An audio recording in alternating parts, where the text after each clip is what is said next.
Aumentou o número de reclamações de quem está comprando um imóvel em São Paulo. O principal motivo é a hora de desfazer o negócio, chamado distrato. Tem uma proposta para regulamentar essa parte que está sendo discutida no governo federal. Vamos saber mais detalhes com a Glória, lá em São Paulo. Glória. Por enquanto, só proposta, né, Ana? Ainda não tem uma lei para isso, né? A desistência da compra de um imóvel muitas vezes vai parar na justiça e se transforma numa baita de uma batalha judicial. Era para ter um prédio nessa rua. O terreno na parte alta de Taboão da Serra, na Grande São Paulo, garantiria a vista do terraço dos apartamentos. Era para ter piscina, quadra, salão de jogos, salão de festas. Era tudo que o Henrique e a Carolina queriam. E, aliás, já era também para eles estarem casados. Seria nosso quarto, outro quarto aqui, outro segundo dormitório. Ficou no projeto. A obra do apartamento comprado na planta em 2014 não saiu da terraplanagem. Começamos a notar que os caminhões saíram, as máquinas também, o mato começou a crescer. Quando descobriram que a obra estava parada, já tinham pago mais de 60 mil. Foram desfazer o contrato, mas não aceitaram os termos da construtora. A briga foi para a justiça. E da parte deles, eles queriam devolver 70% do que eu paguei sem os juros de INCC. Que seria muito baixo. Os distratos são o tipo mais comum de reclamação entre os compradores de projetos na planta em São Paulo. Mas eles também enfrentam problemas com os leilões, quando não conseguem pagar as prestações, atraso na obra, juros abusivos e defeitos de construção.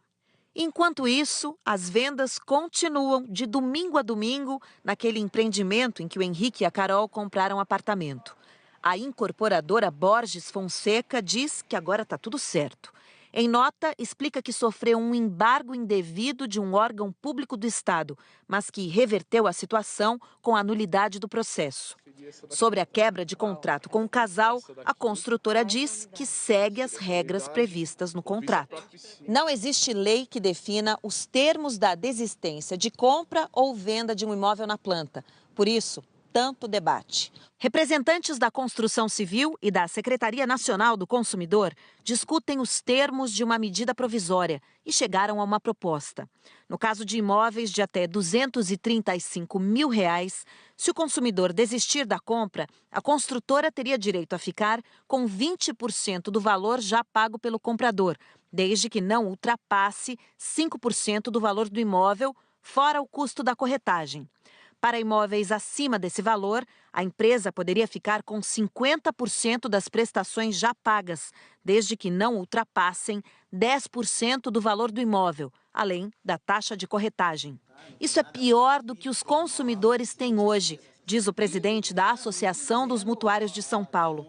Hoje, quando ele pede distrato, ele vai perder entre 10% a 15% sobre o valor que ele efetivamente pagou para a construtora e não sobre o valor do contrato. Para o consumidor vai ser terrível.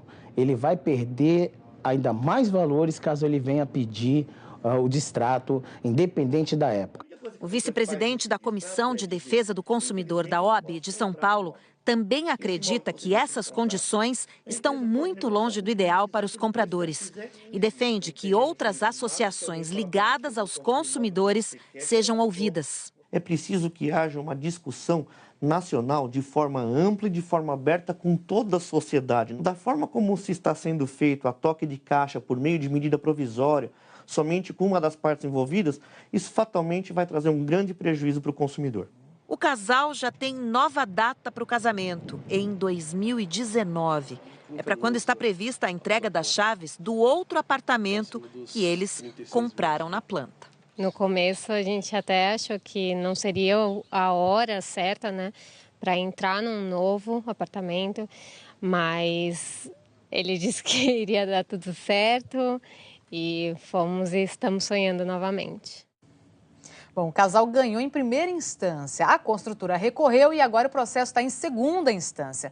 O Ministério da Fazenda, em nota, disse que o governo está ouvindo tanto representantes da Secretaria Nacional do Consumidor quanto o setor incorporador de imóveis e que o objetivo é a construção de um marco legal equilibrado. O Ministério esclarece que o instrumento legal, a forma de regulamentação, ainda está em discussão, Ana Paula. Em época de crise, é muita gente, ainda mais que está buscando desfazer, tem uma hora que não tem mais condição de pagar financiamento, né, Glória? Então tem que ter realmente essa regulamentação para evitar dor de cabeça. Até mais.